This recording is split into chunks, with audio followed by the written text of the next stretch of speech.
నమస్కారం,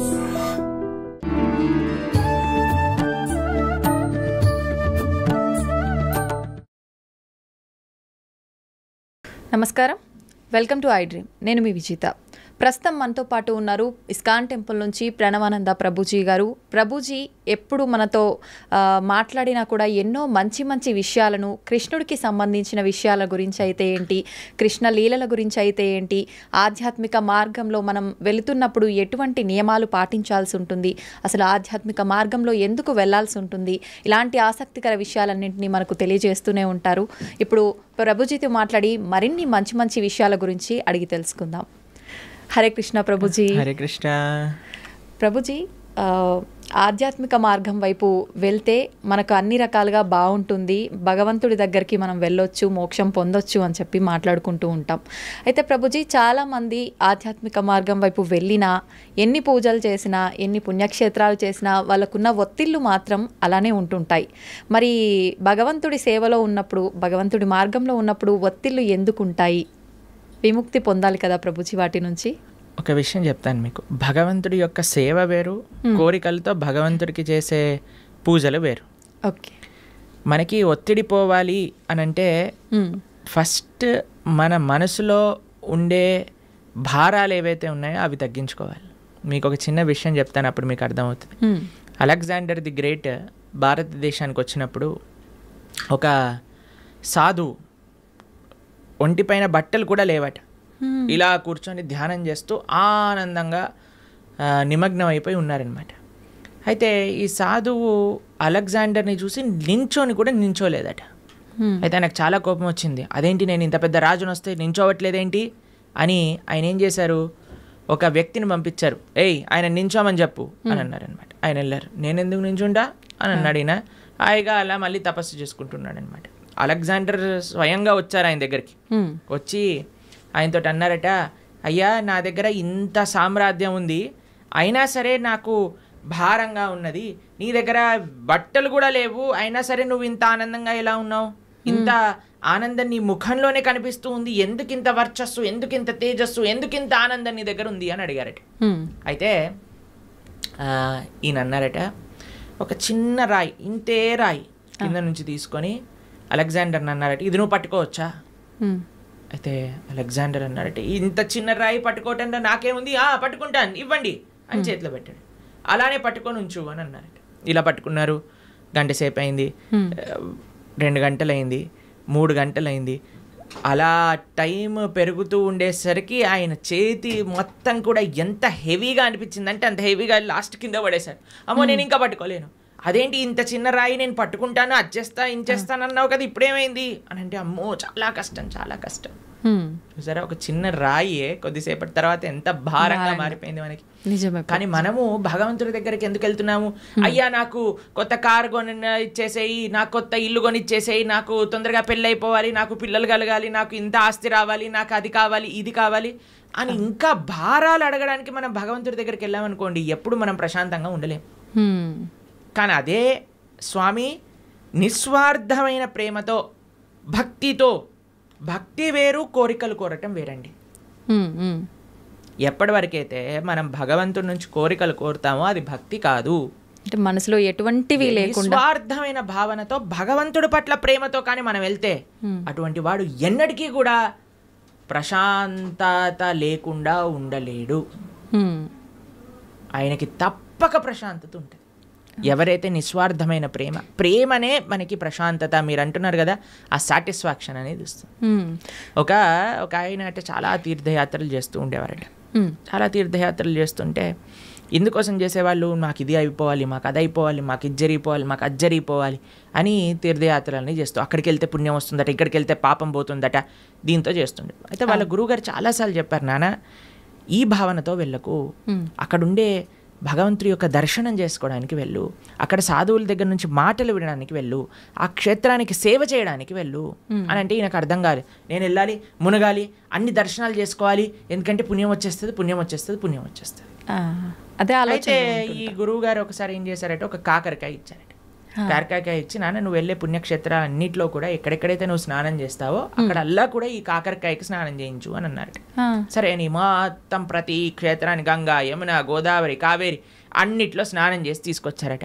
వచ్చి మళ్ళీ ఆశ్రమానికి తిరిగి వచ్చేసరికి ఆ గురువు గారు అన్నారట, నాన్న ఈ కాకరకాయని కొద్దిగా ముక్కలు ముక్కలు చేసి కొద్దిగా వండు అని అనేసరికి వండి చూసేసరికి ఆ కాకరకాయ చేదుగానే ఉంది.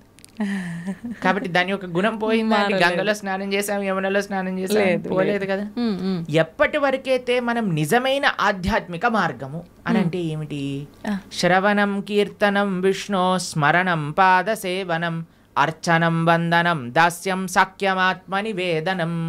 ఈ నవవిధ భక్తి మార్గాలలో మనం ఉండమో అప్పటి వరకు మన హృదయ శుద్ధీకరణ అనేది జరగదు.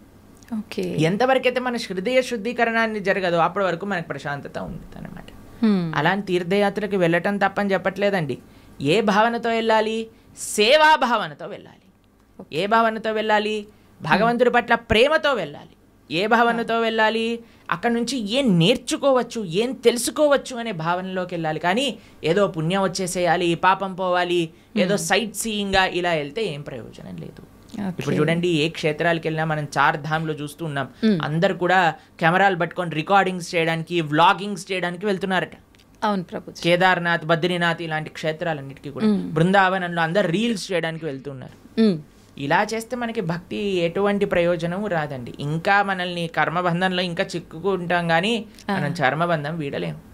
కానీ ఎప్పుడైతే మనం సాధువుల దగ్గర నుంచి శ్రద్ధగా వింటామో, ఎప్పుడైతే మంచి విషయాలు స్మరిస్తామో, ఎప్పుడైతే చక్కగా జపం చేస్తామో భగవన్నామాన్ని, ఎప్పుడైతే భాగవత రామాయణాదులు చదువుతామో అప్పుడు నిజమైన శుద్ధీకరణ అనేది జరుగుతుంది. అప్పుడు నిజమైన ఒత్తిడి, స్ట్రెస్ అని ఏవేవో అంటున్నాం కదా, అవన్నీ పోతాయి. ఆనందంగా మనం భగవంతుడి దగ్గర ఉండొచ్చు.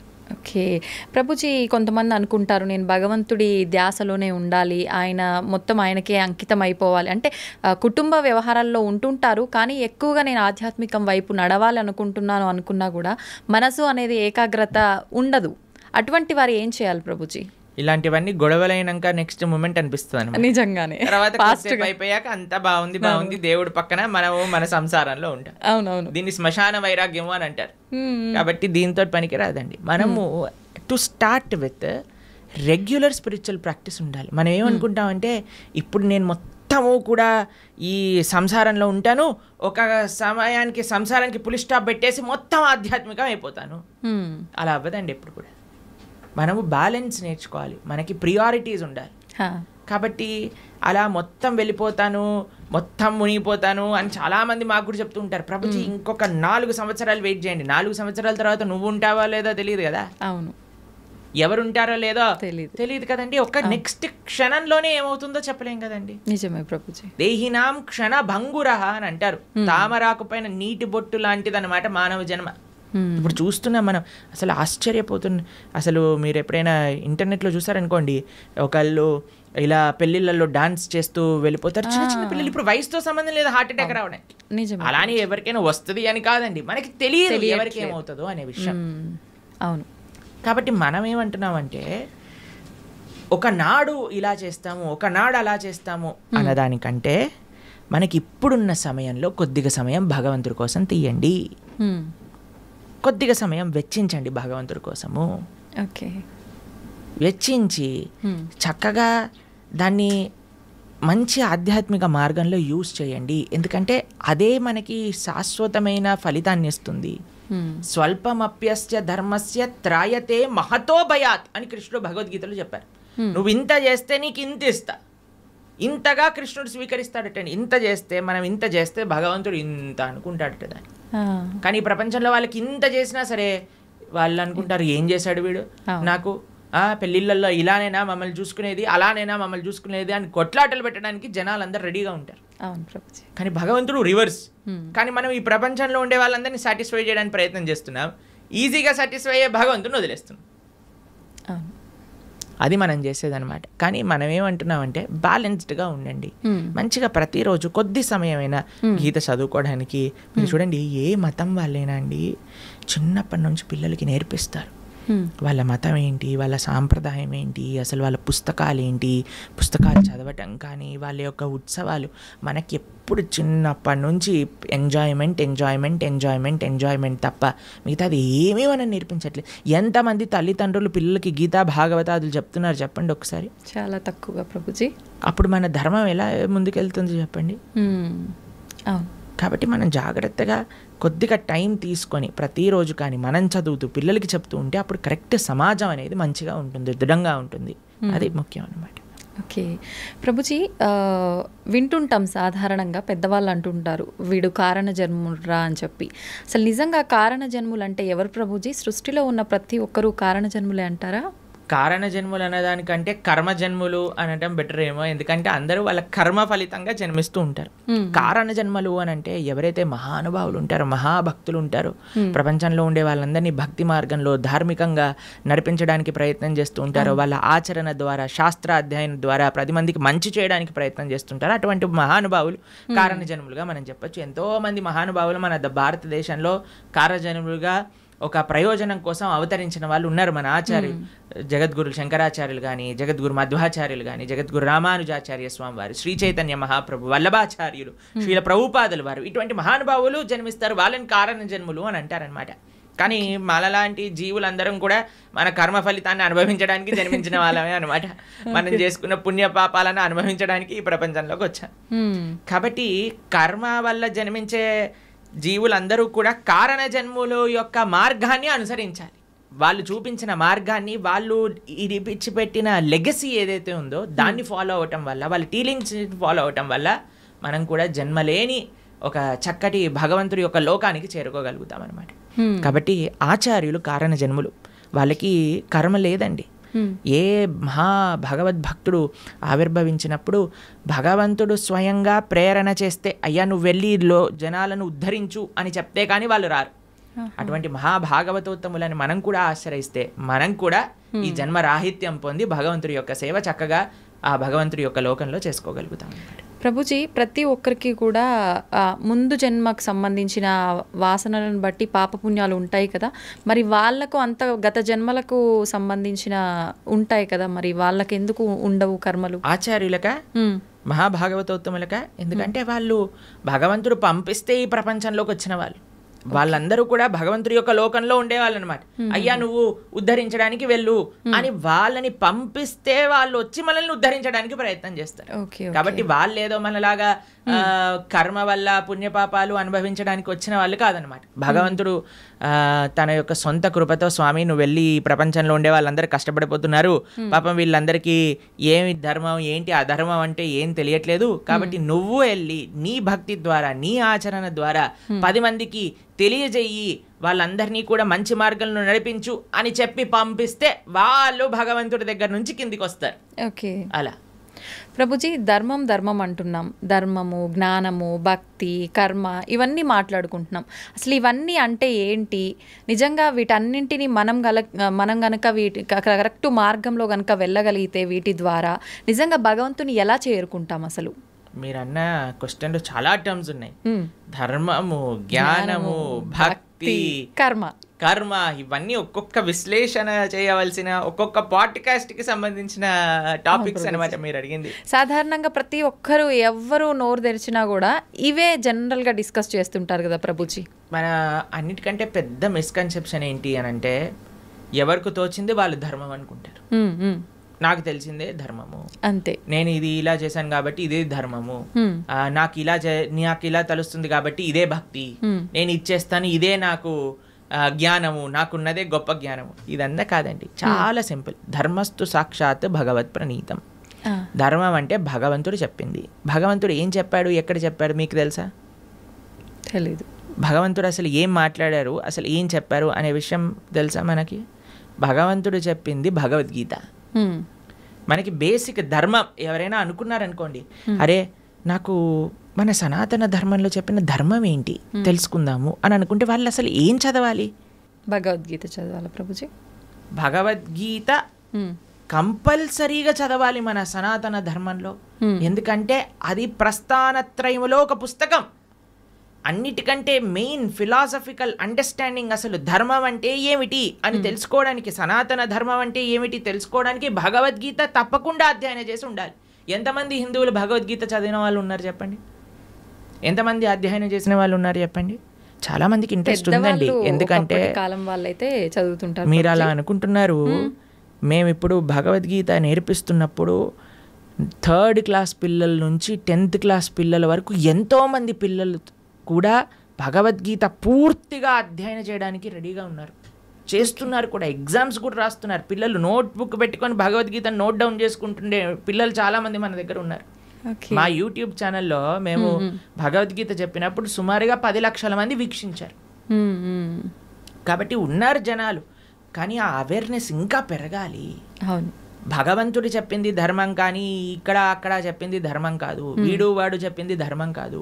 భగవంతుడు చెప్పిన ధర్మానే మనం మాట్లాడాలి. ఇప్పుడు మీరు అడగచ్చు, ప్రభుజీ మరి మీరు చెప్పింది ఎందుకు మేము వినాలి? ఎందుకంటే భగవద్గీతలో చెప్పినది మాత్రమే, భాగవతాది శాస్త్రములలో చెప్పినది మాత్రమే మేము ప్రస్తావన చేస్తాం. మా సొంతంగా ఒక్కటి కూడా అటు ఇటు కల్పించి చెప్పామనుకోండి, అది ధర్మం అవ్వదు అనమాట. ధర్మం అంటే భగవంతుడు చెప్పింది ధర్మము, అది చెప్పేవాళ్ళు ధార్మికులు, దాన్ని ఆచరించే వాళ్ళు ధార్మికులు. ఇది ముఖ్యమైన విషయం అనమాట. కాబట్టి ధర్మం అంటే ఏంటి? భగవంతుడు చెప్పింది ధర్మం. భగవంతుడు ఏమి చెప్తే అది ధర్మము. ఓకే. తర్వాత రెండవ విషయం మీరు అడిగారు, ఏంటి? జ్ఞానం. జ్ఞానం అంటే ఏంటి? భగవంతుడు గురించి తెలుసుకోవటమే జ్ఞానం. ఎవరైతే భగవంతుడి గురించి తెలుసుకుంటారో, భగవంతుడు చెప్పింది భగవద్గీత అనుకున్నాం, మరి భగవంతుడి గురించి తెలుసుకోవాలంటే ఏ పుస్తకం చదవాలి? భాగవతం చదవాలి. భాగవతం భగవంతుడి గురించి చెప్పేది, భగవద్గీత భగవంతుడు చెప్పినది. ఈ రెండూ కానీ మనం చదువుకున్నాం అనుకోండి, మనకి భగవంతుడు అంటే ఏమిటి, అసలు భగవంతుడు మనల్ని ఎందుకు సృష్టించారు, అసలు మన కర్తవ్యములేంటి, భగవంతుడిని ఎలా పొందాలి, భగవంతుడికి మనకి ఉండే సంబంధం ఏంటి, అన్ని విషయాలు అర్థమైపోతాయి అన్నమాట. కాబట్టి జ్ఞానము ధర్మము ఈ రెండు మనం విన్నాం. తర్వాత మూడవది మీరు అడిగినారు భక్తి. భగవంతుడిని చేరే మార్గమే భక్తి. భగవంతుడిని చేరుకోవడానికి ఎన్నో మార్గాలు ఉన్నాయి. అన్నిటికంటే సులభమైనది, అన్నిటికంటే శ్రేష్టమైనది, అన్నిటికంటే ఆనందకరమైనది, అన్నిటికంటే సులభమైనది, అన్నిటికంటే మహోన్నతమైనది ఏదన్నా ఉంటే అది భక్తి మార్గము. తర్వాత లాస్ట్ మీరు అడిగింది కర్మ. మనం చేసే దాన్ని అన్నిటికీ కూడా మనకి రివర్స్లో మరి చేసిన దాన్ని వస్తుంది. ఇది బేసిక్ డెఫినేషన్. కర్మ ఈజ్ వెరీ కాంప్లికేటెడ్, కానీ మనం చేసిన దాని నుంచి మనం తప్పించుకోలేము. ఇది గుర్తుపెట్టుకోవాలి. మనం చేసిన పుణ్యము మనకు వస్తుంది, మనం చేసే పాపము మనకు వస్తుంది, మనం చేసిన భక్తి యొక్క సుకృతి కూడా మనతో పాటు ఉంటుంది. ఇది అర్థం చేసుకోవటం కర్మ. ఇది చాలా డీప్ విషయాలు. మళ్ళీ ఎప్పుడైనా మనకి సమయం ఉన్నప్పుడు కర్మ గురించి, జ్ఞానం గురించి, భక్తి గురించి, అలానే ధర్మం గురించి ఇంకా మనం డీప్గా డిస్కస్ చేసుకోవచ్చు అనమాట. ప్రభుజీ, భక్తి అంటున్నాం. అసలు భక్తి అంటే భగవంతుడికి శరణాగతి చేయడమే అంటారా ప్రభుజీ? సర్వధర్మాన్ పరిత్యజ్య మామేకం శరణం వ్రజ. కరెక్ట్. భక్తి అంటే భగవంతుడికి శరణాగతి చేయడం. అసలు శరణాగతి అంటే ఏంటి? స్వామి నీవు నచ్చింది చెయ్యి, నీకు నచ్చింది, నీకు ఏది కరెక్ట్ అనిపిస్తే అది చెయ్యి. ఒక బేసిక్ ఆస్పెక్ట్ ఆఫ్ శరణాగతి ఏంటి అని అంటే, భగవంతుడి పట్ల మనం డిమాండ్ చేయకూడదు, నాకు ఇది మంచిది ఇదే చేయాలి నువ్వు. అలా కాదు, అయ్యా నువ్వు ఏం చేసినా సరే నాకు మంచే చేస్తావు అని మన మనసులో ఉండే భావన. అవశ్య రక్షివో కృష్ణ, నువ్వు తప్పకుండా నన్ను రక్షిస్తావు స్వామి, నువ్వేం చేసినా కరెక్టే చేస్తావు, కాబట్టి నువ్వు నచ్చిందే చెయ్యి తండ్రి అని ఫస్ట్ అన్నిటికంటే బేసిక్ విషయం చెప్తున్న శరణాగతిలో. కనీసం ఇది భగవంతుడి దగ్గర అనగలగాలి. కానీ భగవంతుడి దగ్గరికి ఇప్పుడు పూజలు, వ్రతాలు, నోములన్నీ స్టార్ట్ అయిపోతున్నాయి కదా. ఈ నోములో ఇది చేస్తే నాకు ఈ ఫలితం వస్తుంది, ఏ నోము చేస్తే నాకు ఏ ఫలితం వస్తుంది, ఈ స్తోత్రం చదివితే నాకు ఇది అవుతుంది, ఆ పూజ చేస్తే నాకు అది అవుతుంది, ఇన్ని వారాలు ఇది చేస్తే నాకు ఇది అయిపోతుంది. సారీ సార్, ఇది భక్తి కాదు, ఇది కేవలం పూజ, ఆరాధన కాదు. పూజ చేస్తే పుణ్యం వస్తుంది, ఆరాధన చేస్తే భగవంతుడి యొక్క కృప, భగవంతుడి పట్ల ప్రేమ పెరుగుతుందన్నమాట. కాబట్టి తిరువారాధన అని మనము భగవద్భక్తి సాంప్రదాయంలో అంటాం. స్వామి యొక్క ఆరాధన అనేది యూజ్ చేస్తాం. ఆరాధన అంటే ఎప్పుడైతే ప్రేమ ఉంటుందో, అక్కడ ఎటువంటి అపేక్ష ఉండదో అది ఆరాధన అవుతుంది. కానీ నాకు ఇది కావాలి అని మనం చేస్తే అది పూజ అవుతుంది, దానివల్ల పుణ్యం మాత్రమే వస్తుంది, భక్తి రాదు. కాబట్టి మీరు అన్నట్టుగా భగవంతుడి యొక్క పూజ చేయటము లేదా భగవంతుడి యొక్క ఆరాధన చేయడం యొక్క అన్నిటికంటే గొప్ప ఫలితం ఏంటి అని అంటే భగవంతుడికి శరణాగతి చెయ్యుట. స్వామి, నేను నీ వాణ్ణి, నీకు చెందినవాణ్ణి, నువ్వు నాకు ఏం చేసినా సరే అది తప్పకుండా కరెక్టే చేస్తావు అని భగవంతుడికి కంప్లీట్ శరణాగతి, శ్రీకృష్ణ భగవానుడికి కంప్లీట్గా శరణాగతి చెయ్యుట, దాన్నే భక్తి అని అంటారు. చాలా కరెక్ట్గా చెప్పారు మీరు. ఆ భావన చాలా శ్రేష్టమైన భావన, అందరూ అలవర్చుకోవాల్సిన భావన అది. ప్రభుజీ, ఒక జీవి ముక్తి పొందాలి అంటే మీరు చెప్పినట్టుగా భగవంతుడికి శరణాగతి చేస్తే ముక్తి పొందొచ్చు అంటారా? అదే మార్గం భగవంతుడి దగ్గరికి వెళ్ళడానికి, భగవంతుడి యొక్క సేవ చేయడానికి మార్గమే భక్తి శరణాగతి. ఇంకే మార్గం లేదు. భగవంతుని చేరుకోవడానికి అన్నిటికంటే ఈజియెస్ట్ మార్గం, అన్నిటికంటే బెస్ట్ మార్గం ఏదన్నా ఉంటే అది భక్తియే. ఆ భక్తి తప్ప సమాశ్రితాయై పదపల్లవప్లవం మహత్పదం పుణ్య యశోమురారే భవాంబుదిర్వత్స పదం పరం పదం పదం పదం యద్విపదాం న తేషాం అని అంటారు. సమాశ్రితాయై అంటే శరణాగతి చేయటం. ఎవరైతే భగవంతుడి యొక్క శ్రీచరణాలను ఆశ్రయిస్తారో అటువంటి వాడికి ఏమవుతుందట, ఇంత పెద్ద సంసార సాగరం అంటాం కదండి, సంసార సాగరంలో కొట్టి ముట్టాడుతున్నాం అంటారు కదా, ఆ సంసార సాగరం ఎంతైపోతుందట అంటే ఒక గోవు దూడ పాదం ఉంటుంది కదండి, దూడ కానీ బురదలో పాదం పెట్టింది అనుకోండి, ఇంత చిన్న హోల్ అవుతుంది, దాంట్లో ఎంత నీళ్లు ఉంటాయి? తక్కువగా ఉంటాయి. అన్ని నీళ్ళు అయిపోతుందంటే ఈ సంసార సాగరం మొత్తం ఎవరైతే భగవంతుడికి శరణాగతి చేస్తారు. అంత నీటిని ఎంత సులభంగా దాటొచ్చండి, ఒక పాదం పెడితే సరిపోతుంది, దాటి అంతే.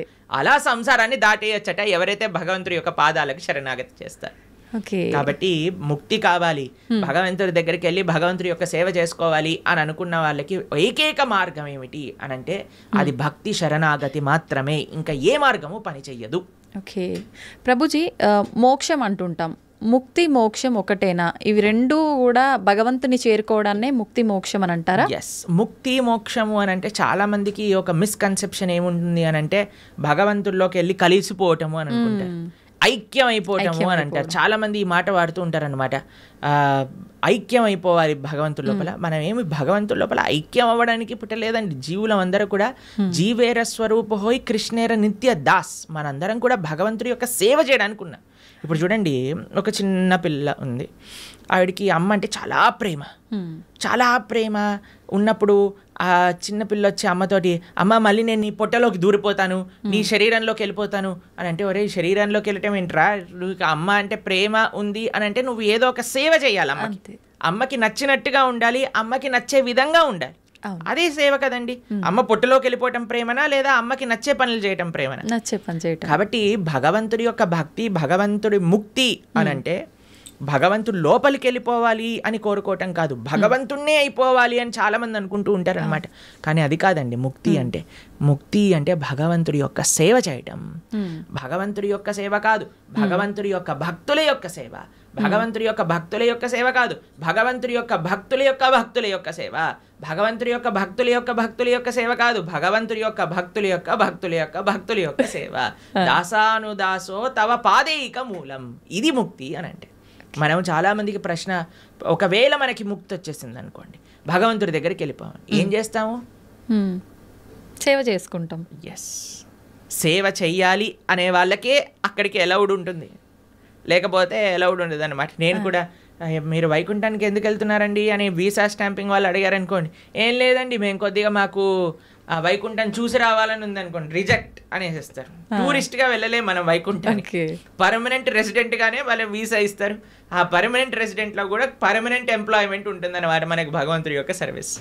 ఎవరైతే ఎంజాయ్మెంట్ మెంటాలిటీ ఉంటుందో వాళ్ళకి పరలోకానికి అలౌడే ఉండదు. ఎవరైతే సేవా భావనలో ఉంటారో వాళ్ళకి మాత్రమే భగవంతుడి దగ్గరికి అలౌడ్ ఉంటుంది. ప్రభుజీ, జీవాత్మ అంటుంటారు, జీవుడు జీవాత్మ రెండు ఒకటేనా, వేరు వేరంటారా? ఎస్, మనకి 3 రకాల శరీరములు ఉంటాయి. ఇప్పుడు మీరు చూసే దాన్ని స్థూల శరీరము అని అంటారు. అంటే చర్మము, బ్లడ్, బోన్స్ వీటన్నిటితో ఉండే స్థూల శరీరం అంటారు. దీంట్లోపల సూక్ష్మ శరీరం అని ఉంటుంది. మన బుద్ధి అహంకారములతో స్థూల శరీరం ఉంటుందన్నమాట. దాని లోపల స్థూల శరీరం, సూక్ష్మ శరీరం, దాని లోపల మనకి కారణ శరీరము అని అంటారు. దాన్ని ఆత్మ, జీవాత్మ అని అంటారు. ఇప్పుడు చూడండి, ఫర్ ఎగ్జాంపుల్ ఇప్పుడే నేను స్టూడియోకి వస్తుంటే ఒకళ్ళు వెళ్ళిపోయారు, ఆయన పక్కన నుంచి ఇలా తీసుకెళ్తూ ఉన్నారనమాట. సపోజ్ పలానా వ్యక్తి వెళ్ళిపోయారండి అని అంటారు. వెళ్ళిపోయారు అని అంటే ఇక్కడే కదండి మన ముందే కనిపిస్తున్నారు కదా.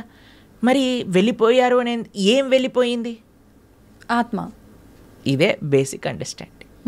కానీ ఎంతమందికి ఈ విషయం గురించి అరే ఆత్మ వేరు శరీరం వేరు అని మనం గుర్తించేసామనుకోండి, ఈ శరీరం పైన అంత ఇన్వెస్ట్మెంట్ ఎందుకు చేస్తాం చెప్పండి? అస్సలు ఎవరైనా అద్దెల్ని అలంకరించుకుంటారా? మీకు ఈ స్టూడియో అంటే జస్ట్ రెంట్కే ఇచ్చారంటే మీరు ఒక ₹1,00,00,000 పెట్టి దీన్ని రీమోడిఫికేషన్ చేస్తారా? లేదు, ఆలోచిస్తాం ప్రభుజీ, ఖచ్చితంగా ఆలోచిస్తాం. ఎప్పుడైతే మన సొంత ఇల్లు ఉంటుందో అక్కడ అలంకరించుకుందాం అని అనుకుంటారు కదా. కానీ మనందరం చేసే పని ఏంటి? ఇది తెలుసు, అదే ఈ శరీరము పర్మనెంట్ కాదు, అయినా సరే మనం ఈ శరీర పోషణలో ఉన్నాం. కానీ శరీర పోషణలో ఉండద్దు అని చెప్పట్లేదండి, కానీ ముఖ్యమైన ఆత్మని మర్చిపోరాదు. అది అన్నిటికంటే ముఖ్యం. జీవాత్మ మనము అని అంటే ఇప్పుడు చూడండి, ఇది నా చెయ్యి అంటాం, నా చెయ్యి, నా షర్ట్, నా వాచ్, నా తల, నా కళ్ళు. మరి నువ్వెవరు? నా నా నా నా అంటున్నావు కదా, మరి నువ్వెవరు అని కానీ మనం ప్రశ్న చేసుకుంటే మనకు తెలుస్తుంది మనం ఈ శరీరం కాదు. శరీరం అయితే మరి ఆ వ్యక్తి అలానే ఉన్నాడు కదా, వెళ్ళిపోయారు అని ఎందుకు అంటున్నారు? జీవులం మనం, మనందరం కూడా ఆత్మ, అదే జీవాత్మ అంటారు. కేవలం ఈ మూడే కాదండి, ఇంకొక ఆయన కూడా మన శరీరంలో ఉన్నారు, ఆయన పరమాత్మ. మన హృదయంలో, హృదయ స్థానంలో ఇద్దరు ఉంటారు వ్యక్తులు, జీవాత్మ పరమాత్మ, ఇద్దరు. జీవాత్మ ఎప్పుడైతే పరమాత్మను తెలుసుకొని పరమాత్మకు శరణాగతి చేసి పరమాత్మ సేవ చేస్తారో దాన్నే ముక్తి మోక్షము అనేది. కాబట్టి జీవుడు జీవాత్మ రెండు ఒకటే, జీవాత్మ ఒకళ్ళు, పరమాత్మ ఒకళ్ళు. పరమాత్మని తెలుసుకోవటమే జీవుడి యొక్క లక్ష్యం. ప్రభుజీ, ఒకసారి ఆత్మ శరీరాన్ని విడిచి వెళ్ళిన తర్వాత మళ్ళీ ఎంత కాలం పడుతుంది మళ్ళీ ఒక జీవిలో రావటానికి? ప్రాణం అంటే ఏమంటారు, అది ఒక కస్టమైజ్డ్ ప్రాసెస్ అన్నమాట. అది ఎవరికి ఎంతసేపు వాడు నరకంలో ఉంటాడో, ఎంతసేపు స్వర్గంలో ఉంటారో, ఎంత తొందరగా, అవన్నీ ఇంకా మనం చెప్పలేము. చాలా కాంప్లికేటెడ్ కర్మ సిద్ధాంతం అంటే. దానికి ఏం స్పెసిఫిక్ పారామీటర్స్ లేవు, మనతో అయినప్పుడే మనకు తెలుస్తుంది ఎన్ని రోజులు ఉన్నాం, మనం ఎక్కడ ఉన్నాం అనేది. కాబట్టి తప్పకుండా ఒక శరీరం నుంచి వదిలిపెట్టి వెళ్ళాక కొన్ని రోజులు ఆ జీవాత్మ అలానే తిరుగుతారు అని చెప్తారు. అందుకే మనము మంచి పుణ్యకర్మలన్నీ చేయడానికి ప్రయత్నం చేస్తాం. 10, 11, 12 అట్లా ఒక్కొక్కరికి ఒక్కొక్క పద్ధతులు ఉంటాయి. దాని తర్వాత వాళ్ళు అక్కడ నుంచి స్వర్గాది లోకములకు, నరకాది లోకములకు వెళ్ళి వాళ్ళ పాప పుణ్యాలన్నీ అనుభవించి మళ్ళీ ఇంకొక శరీరంలోకి దాల్చడానికి ఈ భూలోకంలోకి రావాల్సి వస్తుంది. లేదు, ఆయన చాలా భాగవతోత్తముడు, భగవంతుడికి శరణాగతి చేసి భక్తి చేసిన వాళ్ళు, పుణ్యంతో సంబంధం లేదు, పాపంతో సంబంధం లేదు, సాయిగా యత్గత్వా నా నివర్ధంతే తద్ధామ పరమమ్మ, భగవంతుడి యొక్క లోకానికి చేరుకున్నారనుకోండి, ఇంకా మళ్ళీ పుట్టాల్సిన అవసరం లేదు, పుణ్యము లేదు, పాపం లేదు, ఏ గోల లేదు, ఆనందంగా భగవంతుడి యొక్క సేవలో ఉండొచ్చు. మన సనాతన ధర్మంలో మీరు అర్థం చేసుకోవాల్సినవి 3 ఉన్నాయండి. ఏంటి ప్రభుజీ? ఒకటి పాపం, అంటే మనం చేసే తప్పుడు వాటికి వచ్చే ఫలితాన్ని పాపము అని అంటారు. 2 పుణ్యం, మనం చేసే మంచి పనులకి మనకి రిటర్న్గా వచ్చేది పుణ్యం. ఇంకొకటి 3వది ఉందండి, దాన్ని భక్తి అని అంటారు. భక్తి పుణ్యానికి సంబంధం లేదు, పాపానికి సంబంధం లేదు, ఇది సపరేట్ బ్యాంక్ అకౌంటే. ఎప్పుడైతే మనం ప్రేమతో భగవంతుడిని ఆశ్రయిస్తామో అది పుణ్యం కాదు, అది భక్తి సుకృతి అంటారు, భక్తోన్ముఖ సుకృతి అని అంటారు. ఎవరైతే భక్తి చేస్తారో అటువంటి వాళ్ళు నా స్వర్గానికి వెళ్ళరు, నా నరకానికి వెళ్ళరు, వాళ్ళు వెళ్ళేది భగవంతుడి యొక్క లోకానికి. స్వర్గానికి వెళ్ళినా, నరకానికి వెళ్ళినా, ఇంకా ఏ దేవత యొక్క ప్రపంచానికి వెళ్ళినా సరే, లోకానికి వెళ్ళినా సరే, కృష్ణుడు భగవద్గీతలో చెప్తారు, ఆ బ్రహ్మ భువనాలోక పునరావృత్తినో అర్జున. ఇక్కడ నుంచి బ్రహ్మలోకం అంటే అన్నిటికంటే టాప్ మోస్ట్ లోకం అనమాట. అక్కడ వరకు వెళ్ళిన వాళ్ళు కూడా మళ్ళీ పుట్టాల్సిన అవసరం ఉంటుంది.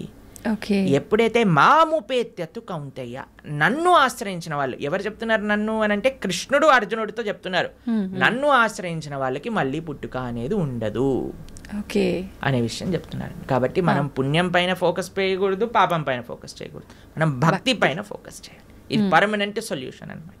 ఓకే ప్రభుజీ, భక్తి వేరు, భగవంతుణ్ణి తెలుసుకోవడం వేరా ప్రభుజీ? 2 ఒకటేనా? భక్తి మార్గంలో మొట్టమొదటి అడుగు శ్రవణం, అంటే భగవంతుడి గురించి తెలుసుకోవడం. ప్రహ్లాదుని హిరణ్యకశిపుడు అడుగుతారు, అయ్యా నువ్వు స్కూల్కి వెళ్ళావు కదా, బోర్డింగ్ స్కూల్, హాస్టల్కి వెళ్ళావు కదా, ఏం నేర్చుకున్నావు అని అంటే, శ్రవణం కీర్తనం విష్ణు, శ్రవణం అని అంటే భగవంతుడి గురించి వినటము. భక్తి అంటే ఏదో పూజలు చేసేసి ఇక్కడ నుంచి 1000 పూలు పట్టుకొచ్చేసి ధూపాలు వేసేసి నోములు ఇచ్చేసి లక్ష పూలలతో పూజ చేసేసి ఒక లీటర్ల అభిషేకాలు చేసి, ఇది కాదండి భక్తి అంటే. భక్తి అంటే భగవంతుడి గురించి వినటం. ఇది ఎవరు చెప్తున్నారు? పరమ భక్తుడైన ప్రహ్లాదుడు చెప్తున్నాడు. ఫస్ట్ ప్రాసెస్ ఏంటి? శ్రవణం భగవంతుడి గురించి వినటం. వినటం. ఏం వినాలి? గీత, భాగవత, రామాయణ అసలు అన్నీ ఏదైతే భగవంతుడి గురించి చెప్తారో వాటిని వినాలి. శ్రవణం, కీర్తనం, దాని తర్వాత మనం చేయాల్సింది జపం. చూడండి ఆయన ఏం ప్రాసెస్లో చెప్తున్నారు, ప్రియారిటీ వైజ్ చెప్తున్నారు అనమాట. శ్రవణం, కీర్తనం, విష్ణో. ఎవరికి చేయాలి ఇది? భగవంతుడైన నారాయణుడు విష్ణువుకి చేయాలి. శ్రవణం, కీర్తనం, విష్ణు, స్మరణం, పాద సేవనం. స్మరిస్తూ ఉండాలి. మనం విన్నది స్మరిస్తూ స్మరిస్తూ స్మరిస్తూ ఉంటే అప్పుడు మనకి భగవంతుడి పట్ల ప్రేమ పెరుగుతుంది. అప్పుడు మనం భగవంతుడి యొక్క ఆరాధన చేసామనుకోండి, ప్రేమతో ఆరాధన చేయగలుగుతాం. లేకపోతే ఎప్పుడు మనసులో ఈ కోరిక ఈ కోరిక ఈ కోరిక ఈ కోరిక కోరిక గుర్తొచ్చినంత భగవంతుడు గుర్తురాడు. నిజమే ప్రభుజీ. ఎప్పుడైతే మనం శ్రవణం, కీర్తనం భగవంతుడి గురించి వింటామో, భగవంతుడి యొక్క నామాన్ని జపం చేస్తామో, అప్పుడు మనం ఆరాధన చేసేటప్పుడు మన మనసు భగవంతుడి పైన ఉంటుంది. కాబట్టి అందరు కూడా ఫస్ట్ వ్రతాలు, నోములు, పూజలు చేసేయడానికి పరిగెత్తుతూ ఉంటారు. కానీ దాటికంటే ఫస్ట్ ఇనీషియల్ స్టెప్స్ ఏంటి అని అంటే, ఇప్పుడు చూడండి, ఒక ఫస్ట్ ఫ్లోర్కి ఎక్కాలి అని అంటే మనం లాంగ్ జంప్ చేసేసి ఎక్కిస్తామా? ఒకసారి దూకామనుకోండి, ఆయనతో కాళ్ళు చేతులు విరిగిపోతాయి, అంతే. మెల్లమెల్లగా ఎక్కామనుకోండి, కరెక్ట్ పాత్లో మనం వెళ్తూ ఉండొచ్చు అనమాట. అందుకే ఫస్ట్ స్టెప్ ఏంటంటే భగవంతుడి గురించి వినండి, భగవంతుడి గురించి వినండి, భగవంతుడు గురించి స్మరించండి, భాగవత, రామాయణాదులు ఏం చెప్పారో తెలుసుకోండి. అందుకే ఇన్ని గంటలు మనం యూట్యూబ్లలో వీటిలలో చెప్పేది ఎందుకు అని అంటే జనాలు వినడానికి. వింటే వాళ్ళకి భగవంతుడి గురించి తెలిస్తే మంచి భక్తి మార్గంలో ముందుకెళ్తే అది జీవుడి యొక్క పరమశ్రేయస్సుకి కారణం అవుతుంది. ఓకే ప్రభుజీ, ఒక మంచి భక్తుడిగా ఉండాలి అంటే ఫస్ట్ చేయాల్సింది మీరు చెప్పినట్టుగా భగవంతుడి గురించి వినడమే అంటారా? కరెక్ట్. శ్రవణం, కీర్తనం. ఫస్ట్ ప్రాసెస్ ఏంటి అంటే శ్రవణం. మనం వినడానికి ప్రయత్నం చేయాలి. ఎవరి నుంచి వినడానికి ప్రయత్నం చేయాలి? ఎవరైతే శాస్త్ర అధ్యయన చేసిన మంచి భక్తులు ఉన్నారు. ఇప్పుడు చూడండి, మార్కెట్లో ఎవరు పడితే వాళ్ళు చెప్పడానికి రెడీ అయిపోయారు. ఇది ఇలా చెయ్యి, ఆ చిట్కా ఇలా చెయ్యి, ఈ పరిష్కారం ఇలా చెయ్యి. అసలైతే ఎంత అసలు ఆశ్చర్యం అనిపిస్తుంది అంటే, కొన్నిసార్లు మాకు వీడియోలు పంపిస్తే అసలు ఇలాంటి వ్యక్తుల్ని ఎలా వినగలుగుతున్నారు జనాలు అని అనిపించేటట్టుగా ఆశ్చర్యపడిపోతాం అనమాట.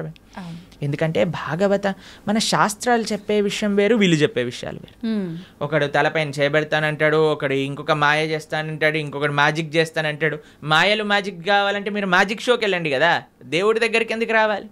ఆధ్యాత్మిక గురువు మాయలు, మ్యాజిక్లు, తంత్రాలు, యంత్రాలు, తలపైన చేయబెట్టాలు అవన్నీ చేయరండి. ఆధ్యాత్మిక గురువు ఎప్పుడైనా సరే, మీరు ఏ శాస్త్రంలో చూసినా ఎవరైనా సరే మీరు చూడండి, మన జ్ఞానము వేరే వ్యక్తులకి గురువు ఎప్పుడు కూడా శ్రవణం ద్వారానే పంపిస్తారు. రామ లక్ష్మణులు కూడా విశ్వామిత్రుల దగ్గర నుంచి శ్రవణం చేసి జ్ఞానాన్ని సంపాదన చేసుకున్నారు. కృష్ణుడు సాందీపముని దగ్గర నుంచి శ్రవణం చేసుకొని జ్ఞానాన్ని విన్నారు. అర్జునుడు కృష్ణుడి దగ్గర నుంచి శ్రవణం చేశారా? కృష్ణుడు వచ్చి చేయబెట్టాడు అర్జునుడి పైన శ్రవణం. కాబట్టి భగవంతుడిచ్చిన మార్గము శ్రవణం. మన జ్ఞాన సముపార్జన చేయాలి. మనకి ఏదో అయిపోవాలని మన ధర్మంలో కొంతమంది మనల్ని మోసం చేసే, ఇప్పుడు చూడండి, ఎవరికైతే మోసపోవాలని ఉంటుందో వాళ్ళని మోసం చేసే వాళ్ళు రెడీగా ఉంటారు మార్కెట్లో. మన ధర్మంలో మోసాలు చేసేవాళ్ళు తక్కువ అని మనం చెప్పడానికి వీలు లేదు, ఉన్నారు. ఎందుకంటే మనకి ఆ మోసపోయే ప్రవృత్తి ఉన్నది కాబట్టి. ఇది కాకుండా ఇతర మతాల వాళ్ళైతే ఇంకా పీక్స్కి వెళ్ళిపోయారనమాట. వాళ్ళు చేసే మోసాలు కానీ, వాళ్ళు చేసే యాక్టింగ్లు కానీ, వాళ్ళు చేయించే డ్రామాలు కానీ చూస్తే అసలు ఎందుకు ఇంతమంది అక్కడ ఉంటున్నారంటే, అసలు మీరు చూడండి, మేము ఆ వీడియో చూసినప్పుడు మాకు పంపిస్తుంటారనమాట జనాలు, ఇలా ఇలా ఇలా ఇలా వీళ్ళు చేస్తున్నారు ప్రభుజీ, పాస్టర్లు వీళ్ళు అని చూస్తున్నప్పుడు అయితే మాకు అనిపిస్తుంది, ఎవడైనా బుర్రున్నవాడు అసలు ఈ సభకి వెళ్తాడా? అసలు వీక్షిస్తాడా? వేలాది మంది అక్కడ కూర్చొని వీక్షిస్తున్నారు అంటే వీళ్ళందరూ మోసపోవడానికి రెడీగా ఉన్న వాళ్ళనే కాబట్టే కదండి మోసం చేస్తుంది.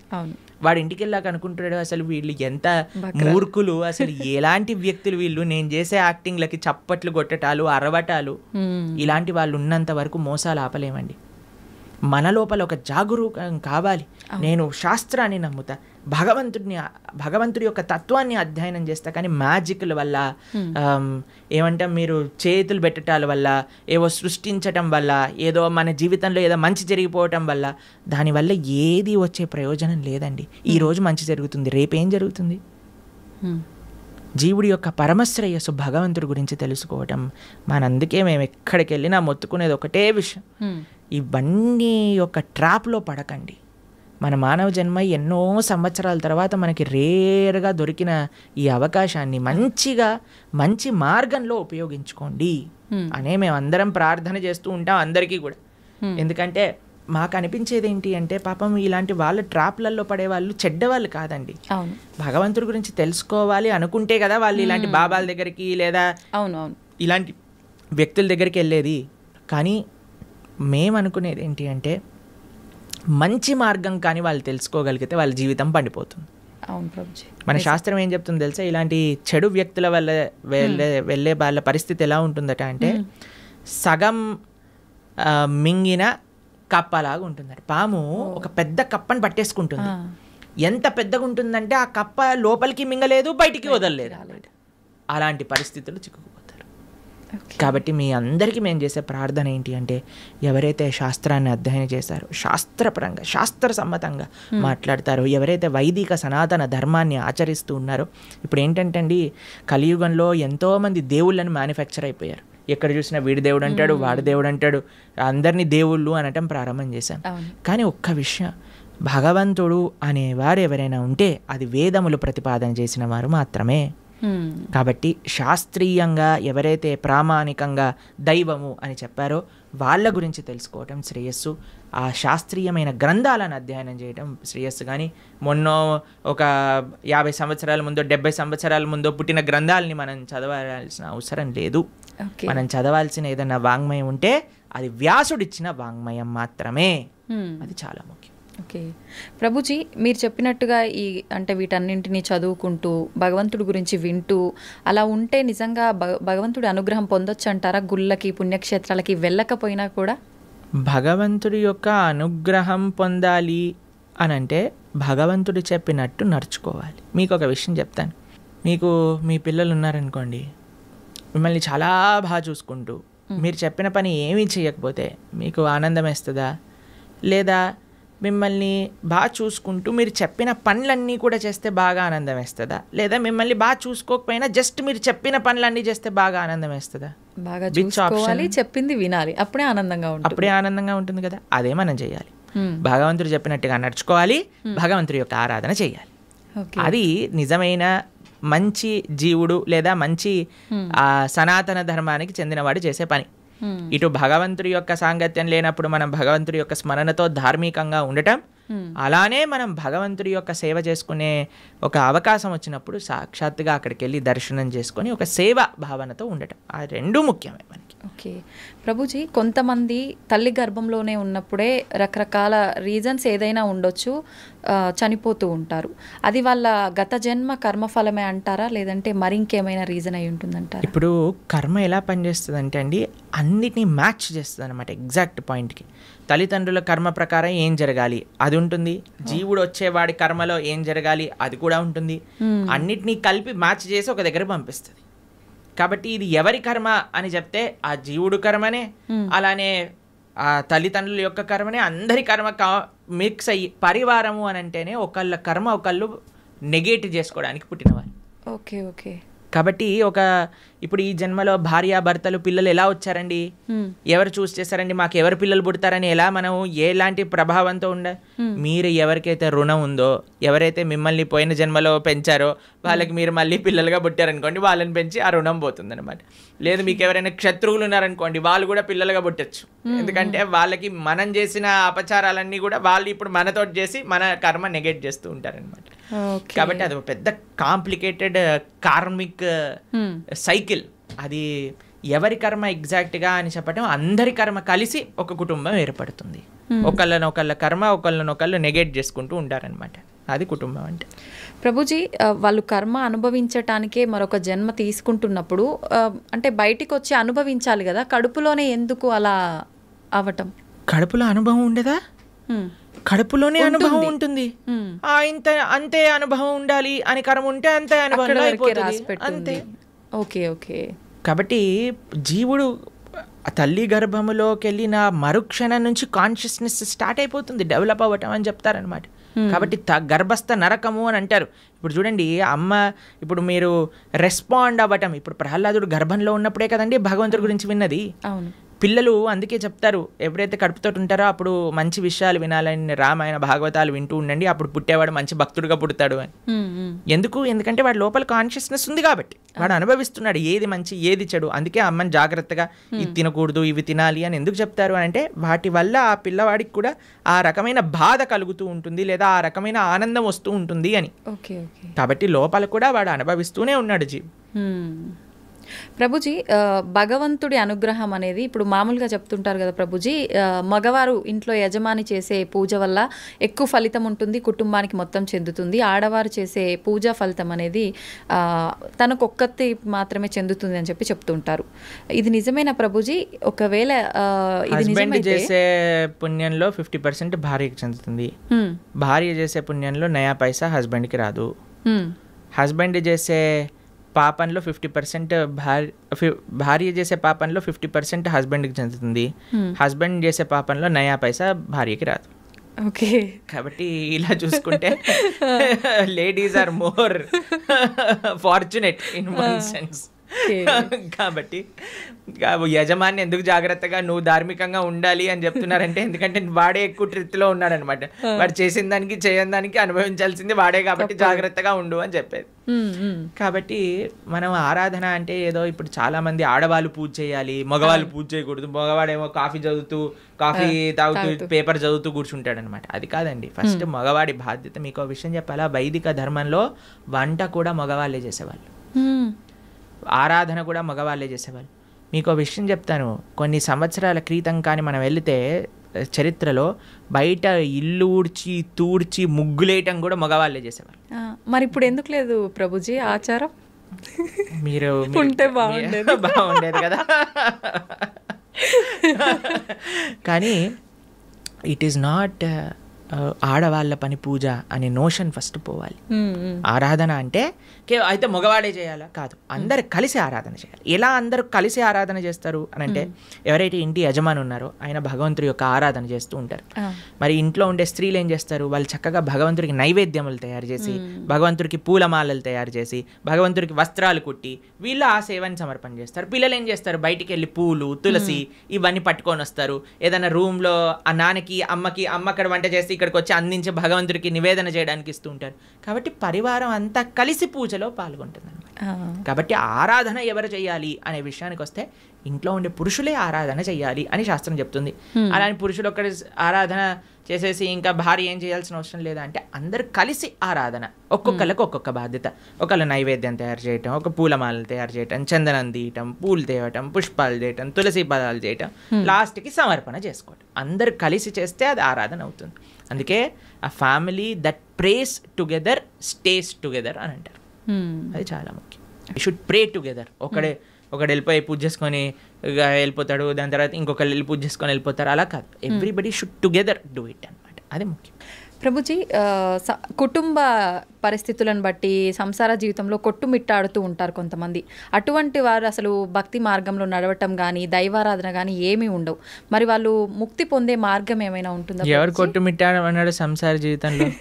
ఎవరైనా పీక పట్టుకొని నువ్వు కొట్టుమిట్టాడు సంసారంలో అని చెప్పారా? అది మన చాయిస్. మనం దేనికి సమయం ఇవ్వాలి అని అనుకుంటే దానికి సమయం ఇస్తామండి. మనకి ఏది ప్రియారిటీ, నాకేది ముఖ్యం అంటే దానికి సమయం ఉంటుంది కదండి. ఇప్పుడు చూడండి, బిజీ, మేము చాలా బిజీ, మాకు జపం చేయడానికి టైం లేదు, మేము గుడికి వెళ్ళలేము అనేవాడు ఇలా వాట్సాప్ స్టేటస్ చూసుకుంటూ ఉంటాడు అనమాట. అందరి మొత్తం కాంటాక్ట్లో ఉన్న వాళ్ళందరివి చూస్తూ ఉంటాడు. మరి వాట్సాప్ స్టేటస్ చూడడానికి ఉన్నాయి, ఫ్యామిలీ గ్రూప్లో వచ్చే అక్కర్లేని చెత్త వీడియోలు అన్నీ చూడడానికి టైం ఉన్నాయి, కానీ ఒక 10 నిమిషాలు కూర్చొని నామజపం చేయడానికి టైం లేదంటారు. కాబట్టి ఇది జస్ట్ అన్ ఎక్స్క్యూజ్. ఎవ్వరు కూడా ఈ ప్రపంచంలో నాకు టైం లేదు అని చెప్పలేరు. టైం లేదు అని అంటే నీ ప్రియారిటీస్ రాంగ్. నీకు ఈ జీవితంలో ఈ శరీరానికి ఎంతైతే ఇస్తున్నావా నువ్వు, అంతే నీ ఆత్మకు కూడా ఇవ్వాలి అని నీకు తెలిసినప్పుడు, దాన్ని ప్రియారిటీగా పెట్టుకున్నప్పుడు సమయం ఏర్పడుతుంది తప్పకుండా. కాబట్టి ఎవ్వరూ మనల్ని ఫోర్స్ చేయట్లేదండి కొట్టుమిట్టాడు సంసారంలో అని. మనమే కాంప్లికేటెడ్గా చేసుకుంటున్నాం. కాబట్టి మనకి ఈ జ్ఞానం వస్తే దీనివల్ల ఏం ప్రయోజనం లేదు. నా భక్తి, నా ధర్మము, నా దేశము, నా సనాతన ధర్మం గురించి మనం కూడా కొద్దిగా ఆలోచన చేస్తే అప్పుడు మన జీవితం బాగుంటుంది, ఈ దేశ భవిష్యత్తు కూడా బాగుంటుంది. ప్రభుజీ, చాలామంది కష్టాలు ఎక్కువగా ఉన్నాయి, ఇంకా నేను తట్టుకోలేను, ఇంకా నాకు అసలు వేరే దారే లేదు అని చెప్పి ప్రాణం తీసుకుంటూ ఉంటారు, ఆత్మహత్యలకు పాల్పడుతూ ఉంటారు. అలా చాలామంది ప్రాణాలు కోల్పోయి కుటుంబం ఇబ్బందులు పడే వాళ్ళు కూడా చాలామంది ఉన్నారు ప్రభుజీ. అటువంటి వారికి మీరు ఇచ్చే ఆత్మహత్య చేసుకోవాలి అనుకుంటున్న వాళ్ళకి ఒక న్యూస్ చెప్తాను. మీరు ఏదైతే బాధతో చనిపోవాలి అని అనుకుంటున్నారో ఇప్పుడు కానీ చనిపోతే దానికి 1,000,000 రెట్లు అయ్యి మరి జన్మలో ఆ బాధ అనుభవించాల్సి వస్తుంది. ఎన్ని రెట్లు? 1,000,000 రెట్లు. ఇప్పుడే నువ్వు భరించలేదు అని అనుకుంటే 1,000,000 రెట్లు అయ్యాక భరించే అవకాశం లేదు కదండి. కాబట్టి యూ కెనాట్ ఎస్కేప్. ఆత్మహత్య మహాపాతకం. ఎటువంటి పాతకము అని అంటే దానికి ఎటువంటి ఇంకా ఏం చేయలేమన్నమాట. అది మహాపాతకంలో మహాపాతకం.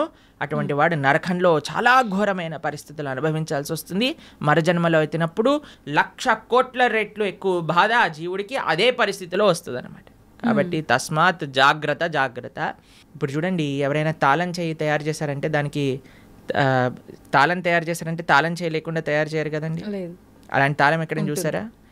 మన ప్రతి ప్రాబ్లంకి సొల్యూషన్ ఉంటుంది, ఓపికతో ఎతకాలంతే. కాబట్టి ఐ అండర్స్టాండ్ చాలామంది కాంప్లికేటెడ్ సిచ్యువేషన్స్లో ఉంటారు, కానీ మీరు ధైర్యంగా భగవంతుడి పైన నమ్మకంతో మీరు ప్రయత్నం చేయండి. ఎటువంటి సిచ్యువేషన్ దీనికి సొల్యూషన్ లేదు ఇంకా అనేది ప్రపంచంలో భగవంతుడు తయారు చేయలేదు. మీరు ధైర్యంతో ఉండండి, భగవంతుడు మీతో ఉన్నాడు, మంచి జరుగుతుంది. ఎప్పుడు కూడా ఆత్మహత్య లాంటి విపరీత డిసిజన్స్ మాత్రం తీసుకోకండి. ప్రభుజీ, మీరు అన్నారు అటువంటి పరిస్థితి నుంచి బయటపడే అవకాశం ఉంటుంది, జాగ్రత్తగా ఆలోచించండి. నిజంగా ఆలోచించేంత వీలు ఆ క్షణంలో ఉండదు అనే చెప్పాలి. నిజంగా మనం అంటే వద్దు, మనం ఇలాంటి ఎందుకు లేదు అని అంటే, ఎందుకంటే పిల్లలకి మనం చెప్పట్లేదు కాబట్టి. పిల్లలకి మనం జీవితంలో నుంచి సక్సెస్ ఫస్ట్ రావాలి, 90% ఎక్స్ట్రా, ఐఐటి సీట్ కావాలి, మెడిసిన్లో సీట్ కొట్టాలి. ఎవరైనా చెప్తున్నారా ఏం పర్వాలేదు నాన్న, నువ్వు ఫోటోగ్రఫీ చేసినా పర్వాలేదు, నువ్వు యాంకర్ అయినా పర్వాలేదు అని చెప్తారా పిల్లలకి ఎవరైనా? లేదు. చదువు పైన, లేదా మీరు బ్రహ్మచారి అయినా పర్వాలేదు, నువ్వు సన్యాసి అయినా పర్వాలేదు, నువ్వు ఏదైనా పర్వాలేదు, గొప్పవాడు వాళ్ళు ఆనందంగా ఉండాలని చెప్తారా? ఇవి అసలే డబ్బులు సంపాదన చేయాలి. డబ్బులు సంపాదిస్తే మంచి భార్య వస్తుంది, మంచి భార్య వస్తే మంచి కట్నం వస్తుంది, మంచి కట్నం వస్తే మంచి విలాసంగా ఉంటారు. దీంతో పిల్లల్ని పెంచామనుకోండి, వాడికి ఇది అయిపోతే నా జీవితం ఫెయిల్యూర్ కదా. ఇవన్నీ మనము మన సమాజాన్ని ఇచ్చే రాంగ్ ఎక్స్పోజర్స్, అక్కర్లేని చెత్త అంతా కూడా నెత్తిలో పెట్టుకోవటం వల్ల వచ్చే అనవసరమైన చెత్త ఆలోచనలు తప్ప ఇవన్నీ ఎవరికి. మీరు చూడండి, సూసైడ్ చేసుకునే వాళ్ళని మీరు కానీ చూసారనుకోండి, అనవసరమైన పిల్లలైతే అసలు అనవసరమైన విషయాలకి మార్కులు తక్కువ వస్తాయేమో అని ఒక ఆవిడ సూసైడ్ చేసుకుందట, మార్కులు వచ్చాక ఫస్ట్ ర్యాంక్ వచ్చిందట. ఇలాంటి కేసులు విన్నారా? Love failure. అలాంటి లవ్ ఫెయిలియర్ వాళ్ళందరినీ నాకే అనిపిస్తుంది వీళ్ళు నిజంగా చచ్చిపోయే వాళ్ళని కాదు, వీళ్ళని నిజంగా తల్లిదండ్రులే బాగా గుణపాఠం నేర్పించాలని. చిన్న చిన్న పిల్లలండి, 10th క్లాస్ పిల్లలు, ఇంటర్మీడియట్ చదివే వాళ్ళు, ఇంజనీరింగ్ చేసేవాళ్ళు, వాళ్ళకి డబ్బులన్నీ ఎందుకు పిల్లలకి ఎందుకు పంపిస్తున్నామండి? మనం ఏమన్నా లవ్వులలో ఉండమని పంపిస్తున్నారా, లేదా బాధ్యతాయుతంగా చదువుకొని ముందుకెళ్ళాలని పంపిస్తున్నారా? అవును ప్రభుజీ, చదువుకో. కాబట్టి ఇవన్నీ ఎందుకు పిల్లల లోపలికి ఈ ప్రేమ, ఈ ఇన్సెక్యూరిటీస్, ఇవన్నీ ఎందుకు వచ్చాయి అని అంటే మనకుండే రాంగ్ ఎక్స్పోజర్. సినిమాలు, సీరియళ్ళు, ఎక్కడ పడితే అక్కడ చెత్త కదండి మనం చూసేది. ఆ చెత్త అంతా ఉన్నప్పుడు చెత్త ఆలోచనలే వస్తాయి. దాన్ని ఇంగ్లీష్లో good in good out, bad in bad out principle అంటారట. Good in good out. మనకి ఏదైతే మంచి ఆలోచనలు ఉన్నాయో, మంచి ఆలోచనలు కానీ, మంచి దృశ్యాలు కానీ, మంచి సాంగత్యం కానీ మనకు ఉందనుకోండి, మంచి ఆలోచనలు వస్తాయి. ఏ కష్టం వచ్చినా సరే, అయ్యా ఏదో ఒక కష్టం ఉన్నా సరే తండ్రి, it is common for everybody, కాబట్టి బయటకు వస్తాయి. ఎందుకంటే సినిమాలలో కష్టాలు చూపించరు కదండి. సినిమాలలో ఏం చూపిస్తారు? అంతే శుభం శుభం హ్యాపీ కార్డ్ వేసేస్తారు అనమాట లాస్ట్కి. హి లివ్డ్ హ్యాపీలీ ఫర్ ఎవర్. కానీ తర్వాత తెలుస్తుంది పెళ్ళి అయ్యాక సార్ నిజాం బాధలు స్టార్ట్ అవుతాయని పెళ్ళిళ్ళలో సినిమాలలో చూపిస్తారా? వాడు ఏదో ప్రేమ ఇది చేసేసుకుంటాడు, తర్వాత లాస్ట్కి విలన్ తోటి ఫైటింగ్ అయిపోతుంది, ఇద్దరు పెళ్లి చేసుకుంటారు, హ్యాపీ అయిపోతుంది. పెళ్ళి అయ్యాక ముందుంది ముసల పండగ, అది తెలియదు కదా వీడికి. అవును. కాబట్టి మనం అన్ని మంచి మంచి విషయాలు, అందుకే ఇప్పుడు చాలాసార్లు మేము ఎప్పుడైనా ఇన్స్టాగ్రామ్లో చూసామనుకోండి, real life and real life అని పంపిస్తుంటారు. రియల్ లైఫ్ అంతా బాగానే ఉంటుందండి, అందరూ కూడా మీరు స్క్రీన్ పైన చూసి అది చేస్తూ ఇది చేస్తూ వాళ్ళు ఇంత వీళ్ళు ఇంత అని. కానీ ప్రతి ఒక్కళ్ళ జీవితంలో బాధలు ఉన్నాయి, ఇది ఫస్ట్ అర్థం చేసుకోవాలి. మనకొక్కడికే బాధ ఉంది, ప్రపంచమంతా ఆనందంగా బ్రతుకుతున్నారు అనే అపోహ నుంచి బయటికి రావాలి. ఈ అపోహ ఫస్ట్ మనకు ఉండకూడదు. అందరూ బాగున్నారు, నేను ఒక్కనే బాధపడుతున్నా, అది కాదయ్యా. అందరూ నువ్వు బయటికి వెళ్ళినప్పుడు ఎలా అయితే ఆనందంగా నటిస్తున్నావో అందరూ అలానే నటిస్తున్నారు. ఎవడు బాగున్నాడు అని అంటే ఎవరైతే మన శుద్ధి అహంకారంతో భగవంతుడిని ఆశ్రయించిన వాడు తప్ప మిగతా వాళ్ళందరూ బాధల్లో ఉన్నారు. ఇది 110% సత్యం. ఎక్కడ సైన్ చేయమన్నా మేము సైన్ చేసి ఇస్తాం. ఎందుకంటే ఇది శాస్త్రవాక్కు. సవై పుంసాం పరోధర్మో యతో భక్తిర్ అదోక్షచే అహైతుకి అప్రతిహత ఏ ఆత్మ సుప్రదీయతే. ప్రశాంతత కావాలి అంటే భగవంతుని ఆశ్రయించాలి. There is no other way out.